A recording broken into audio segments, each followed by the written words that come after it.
열왕기도 본래 이제 상하로 이제 나눠졌지만 열왕기도 본래 한 권의 책이었어요. 한 권. 그러니까 사무엘서, 열왕기서, 역대서는 본래 한 권의 책이었는데 주전 200년경에 이제 70인 역을 그러니까 히브리 성경을 헬라어로 번역할 때 번역하는 사람들이 이렇게 상하로 나눴습니다.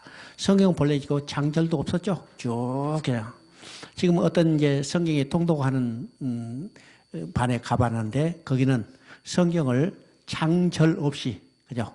쭉 만들어서 그때 쫙 읽는 거예요.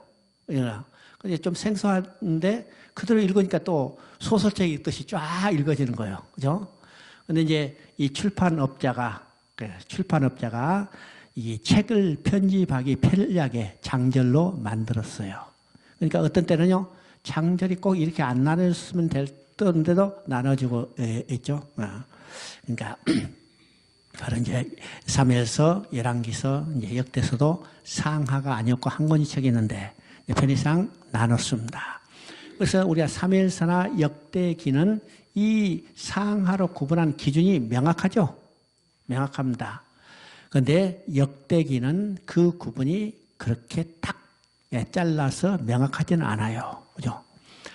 그러면 열왕기 상은 어디까지인가? 지금 솔로몬이 다윗의 왕위를 이어받아서 통치하다가 결국은 이 통일 왕국이 솔로몬의 아들에서 분열되고, 그죠? 분열되고 북이스라엘은 아합의 통치까지고 남유다는 여호수아의 통치까지가 이제 열왕기 상에 해당되고 그다음에 열왕기 하는 두 왕국의 왕위를 이어받은 왕들이 통치하다가 열왕기 하 17장에는 북이스라엘 호세아 왕 때 먼저 아수르에서 멸망받고 그 다음에 18장부터는 이제 남유다가 홀로 존재하다가 결국은 남유다도 25장에서 바벨론에 의해서 멸망받는 것으로 끝나는 것이 열왕기 하의 내용입니다. 내용이죠. 그러면 열왕기서의 주제는 무엇일까? 바로 하나님께서 이스라엘의 왕위를 계승시켜 나가겠다는 것입니다. 하나님께서는요, 다윗을 택하셔서 신정 왕국으로 세우심으로 메시아 왕국을 예표로 세우셨죠. 그래서 하나님은 이 왕들을 통해서 신정 왕국을 다스리기를 원하셨어요. 그죠? 지금 우리가 사사기하고 이제 비교를 해봅니다. 사사기는 그때 왕이 없으므로 백성들이 각기 자기 소견에 오를 대로 행하더라 했습니다. 그러면 그때 왕이 없다는 것은 어떤 왕인가? 눈에 보이는 왕이 없는 겁니다. 그러면 사사기는 어떤 시대요? 눈에 보이지 않는 하나님께서 친히 다스리는 친정 시대였죠. 그런데 백성이 눈에 보이는 왕이 없으므로 자기 소견에 올 때에서 결과적으로 혼란이 반복되기 때문에 하나님은 이제 눈에 보이는 왕을 세워서 사시는 왕정 시대로 전환해 가는 거죠. 이것이 사무엘상에서 최초의 왕 사울이 왕위에 오르는 것을 보게 되고 사울의 왕위를 이어받아서 어떻게요? 다윗이 왕위를 이어받았죠. 그러니까 이제는 사울 이후에는 하나님께서 왕을 세워서 이 왕위를 계승받아서 왕들이 다스리는 이 왕국을 통해서 메시아 왕국을 보여주기를 원했습니다. 그런데 이 왕들이 어떻게 해요? 하나님의 뜻대로 나라를 다스리는 게 아니라 오히려 하나님의 뜻을 반해서 우상을 숭배하고 죄악을 행하는 것을 보게 되죠. 그러면 하나님을 버리고 우상을 숭배하고 죄악을 행하면 하나님은 그들을 버릴 건가? 아니라고 했어요. 그들을 반드시 돌아오게 하시는 거죠. 돌아오게 하시기 위해서 하나님은 누구를 보내시는가? 많은 선지자를 보냈어요. 선지자를 보내서 그들의 죄를 청구하고 회개를 촉구하고 돌아오지 않으면 심판을 경고하는 거죠. 그렇죠? 그래서 이 왕국의 시대, 열왕기 시대는 선지자의 시대라고 말하기도 합니다. 왜요? 하나님을 떠나서 우상을 숭배하고 죄를 행하는 이들을 회개하고 돌아오게 하기 위해서 많은 선지자를 보냈기 때문에 열왕기 시대를 우리가 선지자 시대라고 말하기도 하죠. 어렵다. 우리 이제 열왕기를 보면요, 왕들의 정치적, 군사적 이 통치에 대해서는 아주 간략하게 기록됐어요.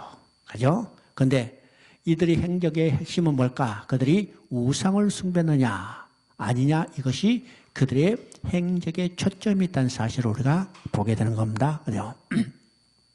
다른 말이며, 그들이 얼마나 하나님의 언약을 잊지 않고 믿고 그 언약에 순종했느냐, 언약의 신성에 초점이 있다는 사실을 우리가 염두에 두고 열왕기서를 이거하고 또 특별히 역대기를 통해서 우리는 그것을 확인해야죠. 자, 열왕기상은요, 아까 이야기했지만 솔로몬이 왕위를 이어받고 솔로몬이 아들 때에서 나라가 분열되고 북이스라엘 유대왕, 북이스라엘의 야합과 그다음에 남유다는 여호사밧 왕 때까지 치적을 바로 이제 열왕기상에 기록되고 있습니다. 자, 1장부터 11장까지는 솔로몬의 행적이에요. 솔로몬의 치적은 다윗의 왕위를 계승하여 성전을 건축하고 하나님께로부터 지혜를 받아서 이스라엘 역사상 최대의 번영을 누리게 되는 겁니다. 그렇죠? 그러나 솔로몬은 모든 왕들이 따라갔던 길을 따라갔고 많은 이방 아내를 통해서 우상 숭배를 조장했고 결국 그도 타락하게 되므로 왕국이 분열되는 거죠. 우리가 솔로몬 하면요, 야, 북의 영화를 누렸던 위대한 왕, 가장 역사상 지혜로운 왕, 이렇게 이제 생각하지만은 솔로몬은 다른 면에서 결국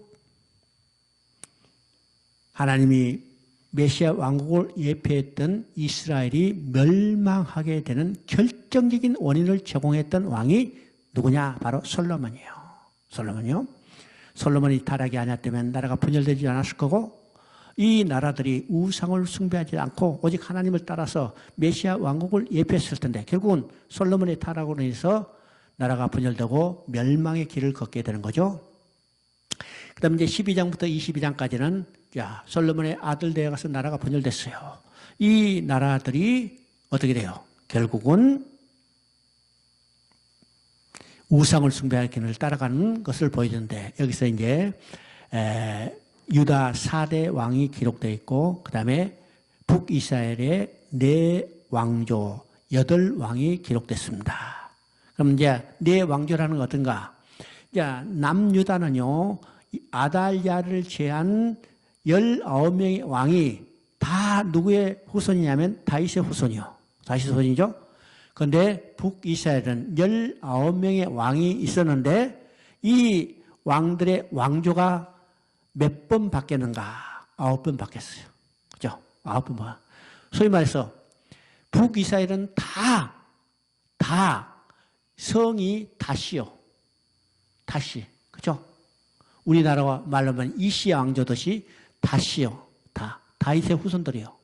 그런데 북이스라엘은 다 성이 달라. 박씨였다가 이씨였다가 김씨였다가. 그죠? 9번이나 왕조가 바뀌었어요.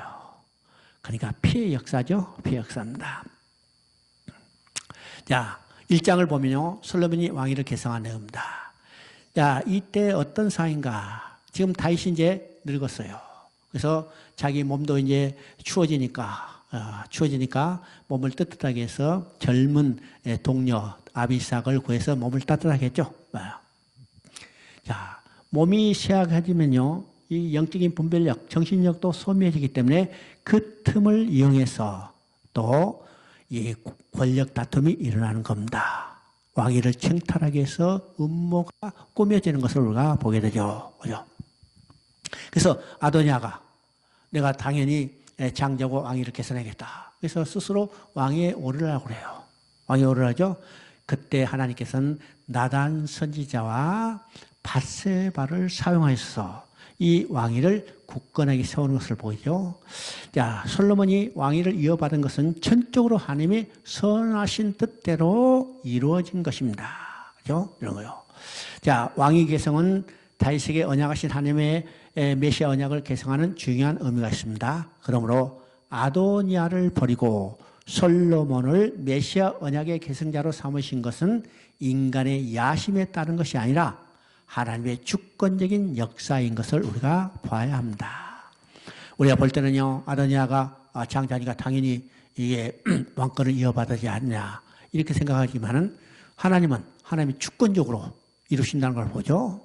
우리가 성경의 역사를 볼 때 장자권도 혈통적이 아니라는 사실을 우리가 보게 되죠. 혈통적. 하나님 주권적인 역사예요.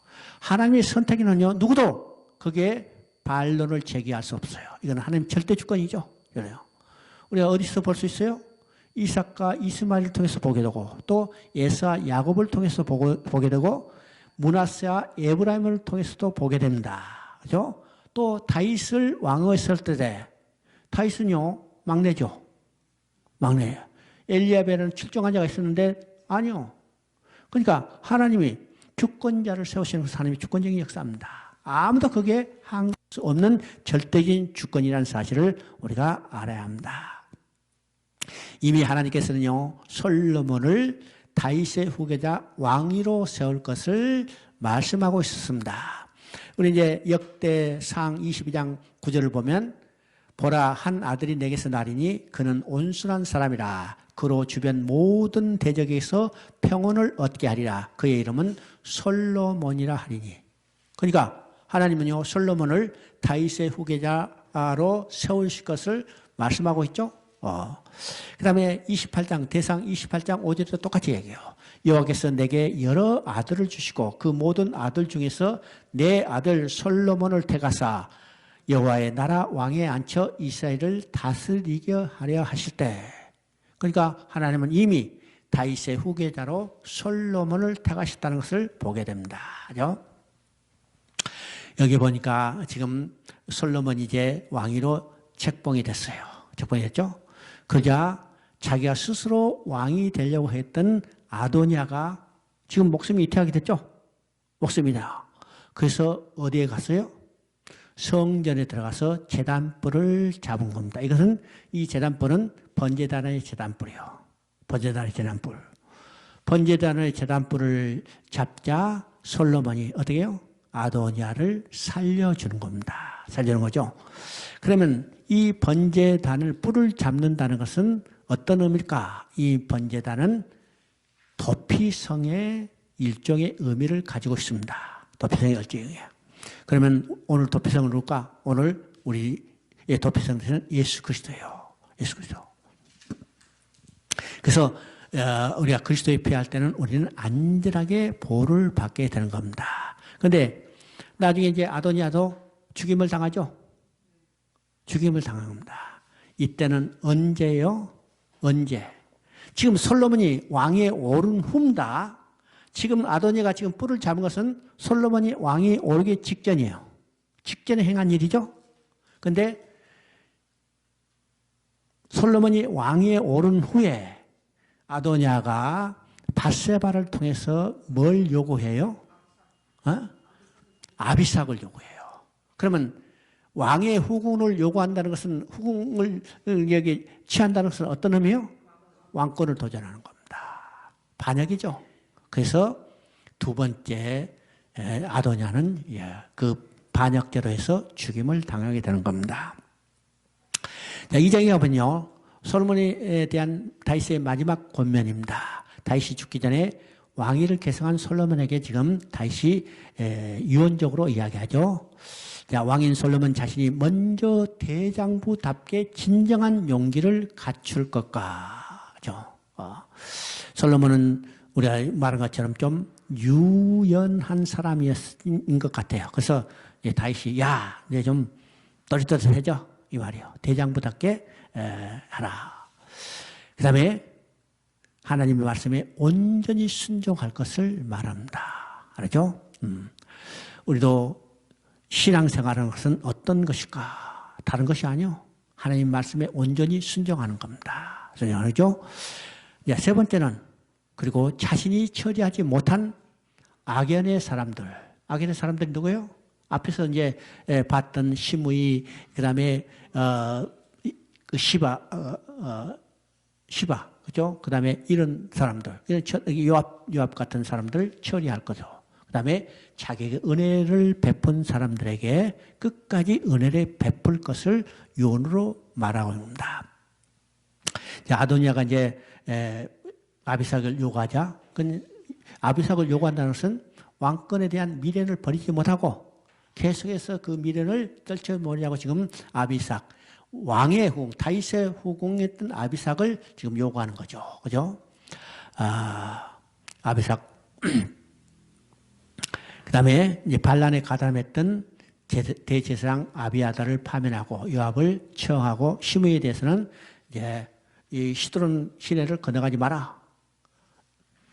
마음대로 건너가면 너 죽임을 당한다. 결국은요, 지금 이 시므이는 잠깐 건너갔다 오면 될 것처럼 생각해가지고 어떻게 해요? 건너갔다가 들켰어요. 오늘요, 자가격리 하라니까 금방 갔다 오다가 들킨 사람들 많죠? 똑같은 거예요. 그죠? 가지 말아야 되는데 나갔어. 그래서 죽임을 당하는 것을 봅니다. 우리가 28절을 보면요, 요압이 죽임을 당하게 됐으니까 성전에 들어가서 제단벌을 잡았어요. 제단벌을 잡았지만은 요압은 처형당해야 되죠. 그러면 지금 앞에서 아도니아가 제단벌을 잡았을 때는 살려줬는데 요압이 제단벌을 잡았을 때는 왜 처형했을까요? 요압은 고의 살인죄를 범했어요. 고의로 살인죄를 범하면 제단불을 잡아도 죽임을 당해요. 죽임을 당합니다. 제단불을 잡은 것은 부지 중에 살인한 자, 또 다른 범죄를 저했을 때 제단불을 잡으면 살림을 받았지만은 고의로 살인한 자는 제단불을 잡아도 죽임을 당해요.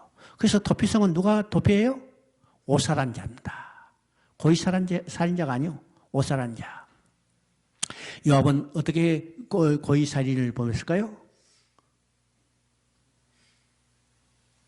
언제 살인을 범했어요? 두 사람이 죽였잖아요. 아마사, 그 다음에 아브넬을 죽였어요. 그죠? 이건 고의 살인입니다. 그래서 요압은요, 제단불을 잡아도 처형을 면하지 못한 겁니다. 이제 대신 이제 요압을 처형하고 요압 대신 분야를 군사령관을 임명하고 사독을 제사장으로 임명하고 길랏 바실레 아들에게 은총을 베풀라는 거죠. 이제 다윗에게 충성한 자들은 은혜를 입고 영광을 누리게 되지만 반역했던 자들은 멸망되는 것을 보여줍니다. 그런데 다윗은 곧 그리스도를 예표함으로 그리스도에게 충성한 자는 영광을, 거역한 자는 멸망을 받을 것을 이제 이것을 통해서 보여주죠. 2장 12절을 보면요, 솔로몬이 그의 아버지 다윗의 앉으니 그의 나라가 심히 견고해지니라.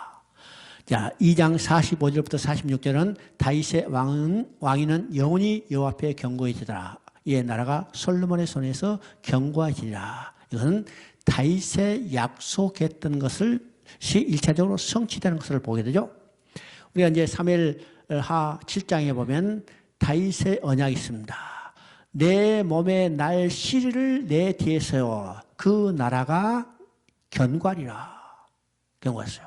그러면 이 약속의 성취로 솔로몬이, 다윗의 씨, 내 뒤에 날 씨, 곧 솔로몬이요. 1차적으로 솔로몬입니다. 솔로몬에 의해서 그 나라가 견고해지는 겁니다. 견고해져. 근데 우리가 아까도 살펴봤지만 내 나라가 영원히 견고하리라. 내 집이 영원히 견고하리라. 그러면 솔로몬이 1차적으로 이 다윗의 약속에 의해서 나라가 세워지고 견고했지만은 이 나라는 영원히 견고했던 게 아니죠. 솔로몬 아들에서 나라가 분열되고 결국은 분열된 나라들은 멸망하고 말았어요. 솔로몬이 성전을 건축했지만 그 성전은 유다가 멸망할 때 불타고 없었어요. 그러면 영원히 그 나라가 견고하고 그 집이 영원히 견고하리라는 것은 누구에 의해서 성취될 건가? 다윗의 씨로, 다윗의 후손으로 오실 메시아 예수 그리스도요. 예수 그리스도가 통치한 나라는 영원히 견고한 나라죠. 예수 그리스도에서 지은 성전은 영원한 성전이요. 그렇죠? 그 다음에 이제 3장은 솔로몬의 결혼과 솔로몬이 가지고 있던 지혜에 대해서 이야기합니다. 자, 3장 1절 한번 읽어봅니다.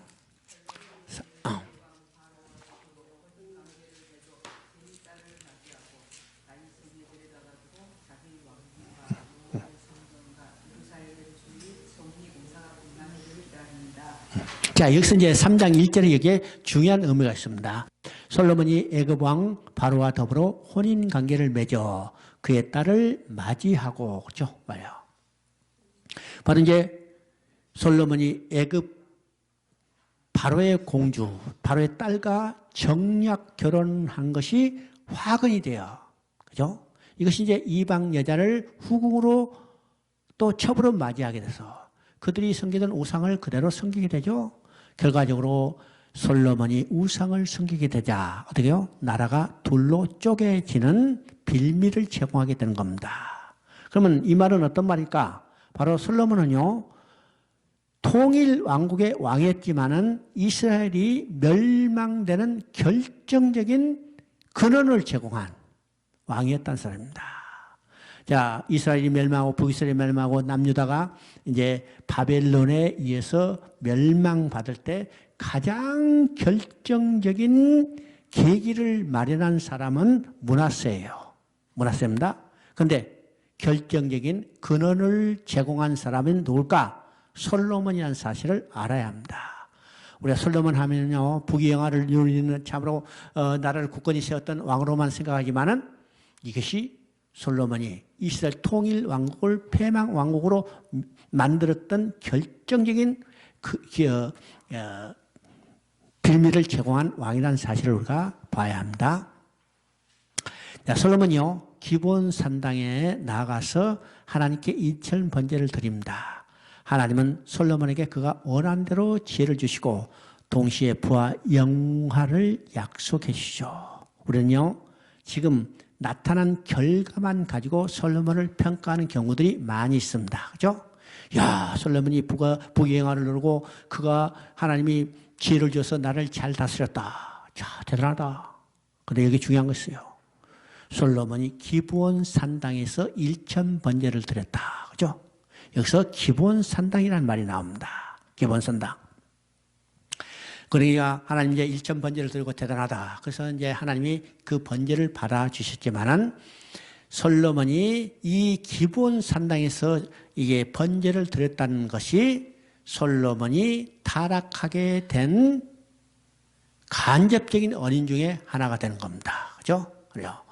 지금 이 성막과 이게 언약궤는 지금 이 시대는 상당히 복잡한 관계라고 그랬죠? 복잡한 관계. 지금 성막은 어디 있을까요? 언약궤는 어디 있을까요? 그렇죠? 지금 이 시대 성막은 어디 있고 언약궤는 어디 있을까? 성막은 어디 있고 언약궤는 어디 있을까? 지금 이 시대는요, 언약궤와 성막이 분리된 시대입니다. 분리된 시대. 왜요? 성전이 아직 건축이 안 됐죠? 그러면 언약궤는 어디 있는가? 언약궤는 지금 예루살렘에 옮겨놨죠? 예루살렘에 올옮겨놨어요. 임시 처소로. 근데 성막은 어디냐면 기본에 있어요. 기본에. 여러분 그거 한번 보십니다.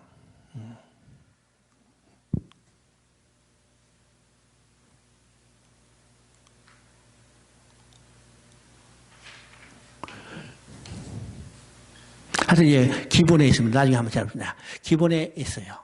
그럴까요? 지금 다윗이 언약궤를 옮겨왔죠? 근데 성막 전체를 옮겨 아니고 언약궤만 옮겨서 예루살렘에 갖다 놨습니다. 그러니까 성막은 기본에 있고 회막은 기본에 있고 지금 여기 언약궤는 예루살렘에 있는데 그러면 지금 기본의 성막에 가서 여기 산당에 갔죠. 그러면 이 산당과 당시에 성막이 정확히 구별되지 못하고 백성들이 조금 혼란을 가지고 있던 상태죠. 왜일까? 지금 모세를 통해서 하나님께서 제사를 드릴 때를 어디서 드리라는가? 하나님이 그 이름을 두시려고 택한 한 곳에 가서 제사를 드리면요, 예루살렘에서 제사를 드려야죠. 그런데 당시 사람들은 어떤 경향이 있었는가? 예루살렘까지 오기가 힘드니까, 그죠?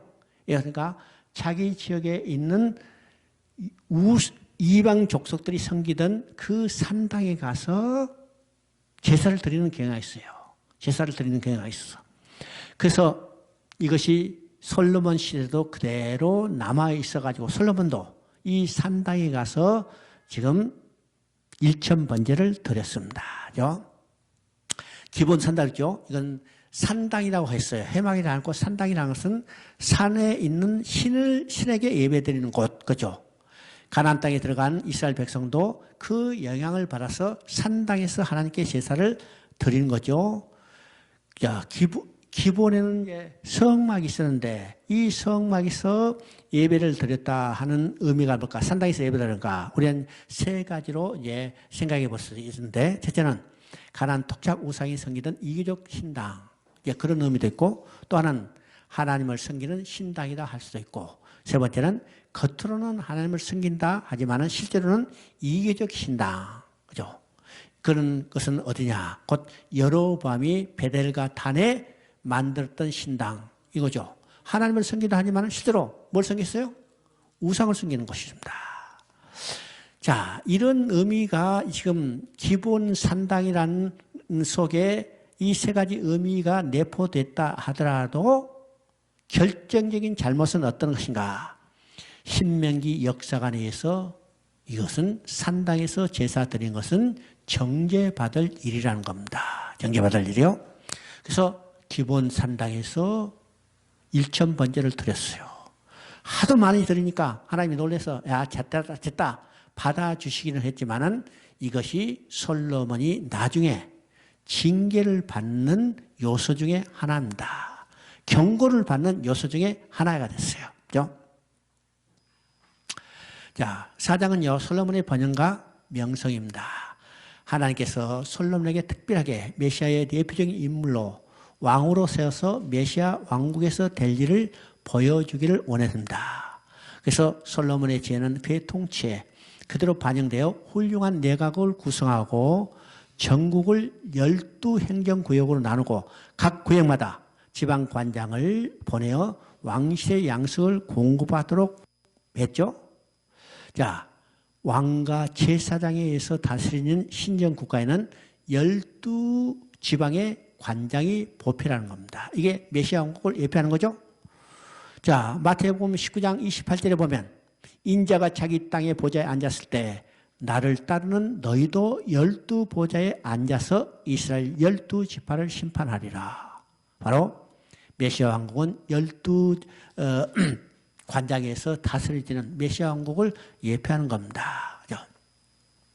자, 하나님은요, 기본 산당에서 솔로몬이 1000번제를 드리자. 1000번제를 드렸을 때 어떻게 드렸을까? 그죠? 1000번제를 드렸다. 오늘 이제 한국에는 1000번제에서 매일 새벽마다 봉투 하나씩 드린 것을 이제 1000번 드린 것을 1000번제라고 해요. 여기서 우리는요, 1000타임, 그렇죠? 그렇죠? 1000타임. 그러니까 이렇게 이야기하면 여기서 번자는 1000 sacrifice. 그죠? 헌물입니다. 헌물이요. 그래서 1000번제를 어떻게 드리는가 구체적으로 나오지 않지만은 그때 일주일 동안 이 행사가 진행됐어요. 그래서 일주일 동안 1000마리의 희생을 드렸다 하는 것이 성경적 해석으로 가능합니다. 왜일까? 1000날을 들려면 3년 맺죠? 3년 넘죠? 1000날 되면 3년이야. 3년 동안 솔로몬이 매일 가서 번제를 드리기란 힘들었을 거예요. 그죠? 그래서 일주일 동안 이 행사를 하는 동안에 1000마리의 번제를 드렸을 것이다. 그죠? 기본 산당에서 이제 솔로몬이 번제를 드리자 하나님께서 물어요. 뭘 줄까? 그래서 지혜를 구했는데 지혜 이외에도 하나님께서 그가 구하지 않은 부와 영화를 주겠다고 말씀했습니다. 그래서 약속대로 솔로몬은 통치하에서 이스라엘은 최고 역사상 최고의 통치의 번영을 누리게 되죠. 이 10절에 보니까 유다와 이스라엘 인구가 바닷가에 모래같이 많게 돼요. 자, 인구수가 얼마나 많이 나는가는 정확한 숫자로 나오지 않지만은 인구가 바다에 모래같이 됐다는 것은 그 나라가 얼마나 국력이 아주 셌는가를 보여주고 있습니다. 오늘 국가의 국력을 평가할 때 여러 가지로 표현되지만은 그 중에 하나의 중요한 요소는 인구예요. 인구입니다. 우리가 중국을 뭐라 해도 강국이라고 그러죠. 왜일까요? 인구가 많기 때문이요. 인구가 많기 때문에요. 아무리 땅덩이가 크더라도 인구가 적다면 그것은 큰 나라가 될 수가 없습니다. 큰 나라가 되게 강대국이 되는 것은 아주 인구가 많아요. 그런데 지금 솔로몬 시대에 어떤가? 인구가 바닷가에 모래같이 많게 돼요. 이 바닷가에 모래같이 많게 된다는 것은 언제 약속했어요? 아브라함에게 약속했던 것이 1차적으로 성취되는 것을 보게 됩니다. 아브라함에게 뭐라고 했어요? 내 후손이 바다에 모래같이 많아지리라. 그것이 이제 솔로몬에서 바닷가에 모래같이 됐죠. 그러면 이것은 어디서 성취될까? 어디서 성취될까? 바로 계시록에서 하늘에 셀 수 없는 많은 무리가, 그 셀 수 없는 많은 무리는 어디 있을까? 계시록 14장에 시온산에 14만 4천이 서 있는 모습과 동일한 겁니다. 그죠? 21절은 창세기 15장 8절의 성취입니다. 바로 영토가 어디까지 될 것인가? 바로 내가 애굽강에서 큰 강 유브라데까지 내 사랑에 주리라. 이것은 바로 아브라함에게 약속했던 거. 그러니까 지금 인구의 숫자적으로도 아브라함이 주신 약속이 성취됐고 땅의 지경도 아브라함에게 약속한 것이 성취됐죠. 그러니까 아브라함의 약속이 솔로몬에 의해서 1차적으로 성취된 것을 보는데, 자, 여기서 이제 우리가 중요하게 볼 것은요, 26절에 병겨운 말과 예언관이 4만, 마병이 22,000이죠. 이건 이제 역대하 내용과는 조금 이제 숫자가 차가 있지만은 큰 의미는 없어요. 자, 그러면 이 의미는 뭘까요? 하나님께서 왕이 금해할 사항이 있었죠. 왕이 금해할 사항이 어떤 것이요? 말을 많이 두지 마라. 그 다음에 아내를 많이 두지 말라. 또 뭘 많이 두지 말라 그랬어요? 은금을 많이 쌓아두지 말라. 근데 솔로몬은 지금 뭐요? 말을 많이 뒀어요. 나중에 여자도 많이 있죠? 그 다음에 은금도 많이 뒀어요. 신명기를 통해서 왕이 금해할 사항을 그대로 솔로몬은 범하게 되는 것을 보게 되죠. 그렇죠? 32절에 보니까 솔로몬은 잠언 3,000가지 노래 1,005을 지었다고 그랬습니다. 그래서 잠언은 우리가 이제 솔로몬은 우리가 성경의 잠언과 전도서, 아가서에 바로 이제 잠언 3,000과 노래 1,005을 정리해서 하는 것이 이 세 책이라고 우리가 볼 수가 있습니다. 그죠? 자, 5장을 보면요, 솔로몬의 성전 건축 준비입니다. 오늘 여기까지 하십니다. 자, 솔로몬이 성전을 건축하자는 하는 성역에 이방의 왕 히람이 기쁘게 수종 드는 것이죠.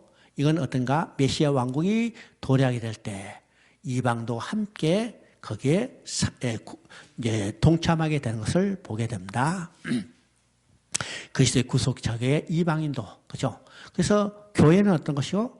유대인과 이방인의 막힌 담이 헐어지고 하나가 되는 거예요. 그러죠?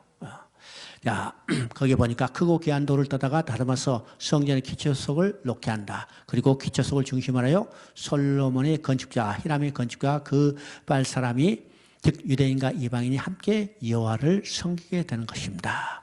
그럼 교회는 어떤 것인가? 선지자 사도들의 터위에, 그죠? 그리스도가 모퉁이 들이돼서 구원받은 모든 사람들이 연결되어 지어가는 거죠.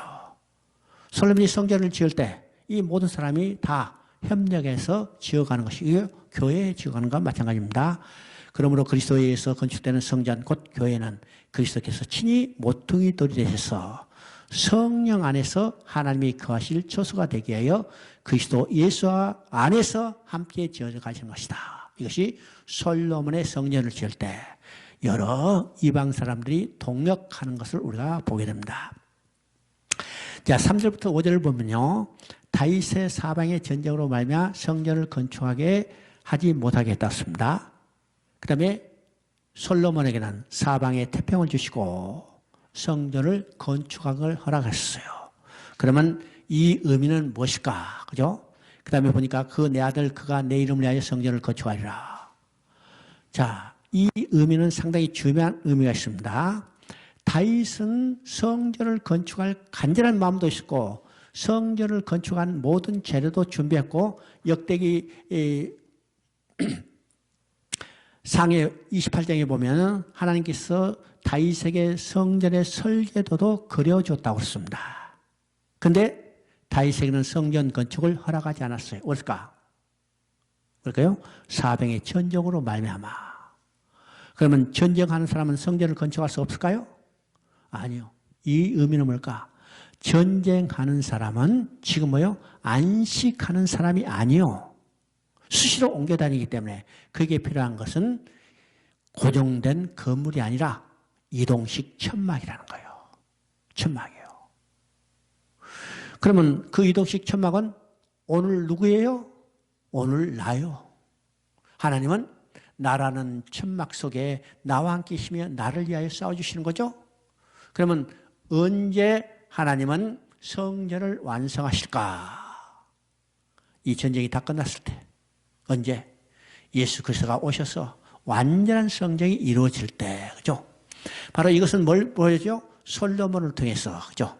그 땅에 평강과 안식을 주시고 사방에 피tem을 주시고 안식을 주심으로 이제는 하나님은 어떻게요? 완전한 안식을 회복하시고 쉬게 되기 때문에 성전이 필요한 겁니다. 그리고 내 아들 그가 내 이름을 위하여 성전을 건축하리라. 바로 이것은 1차적으로는 다윗의 아들 솔로몬에서 성전이 건축되지만은 궁극적으로는 누구예요?